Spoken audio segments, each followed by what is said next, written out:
Now that you have successfully logged into the platform, you can start to customize the layout to suit your needs and preferences. Let's start by going through each of the default panels.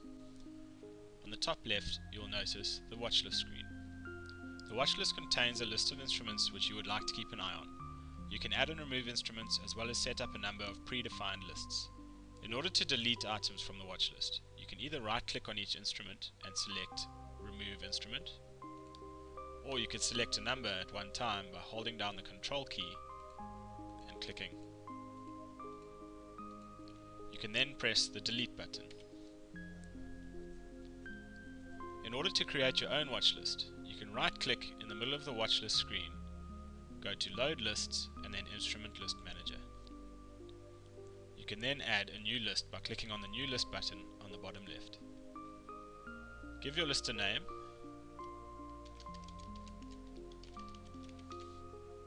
and you can then begin to add instruments. You can either add one instrument at a time by searching for it,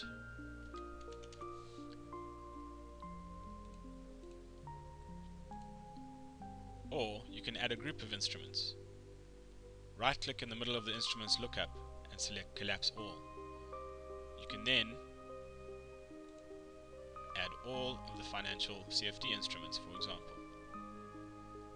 Once you are happy with your list, click OK. Right-click on the watch list again, go to Load Lists, and your new list will appear. You can create as many of these lists as you wish. In order to change the look and feel of the watch list, you can move each column around, you can resize each column, and you can add and remove items by right-clicking on the heading.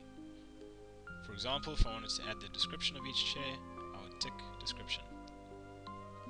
You'll see that column has now been added. I can untick it to remove it. The FX board is another form of watchlist. You can also add and remove shares here. You can create new lists as you did before, or you can add one instrument at a time. In this example, I'm going to add Goldfields. You can buy and sell directly from each item on the FX board.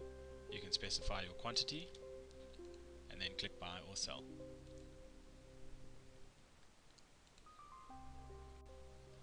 Once you have made changes, always be sure to save your new workspace.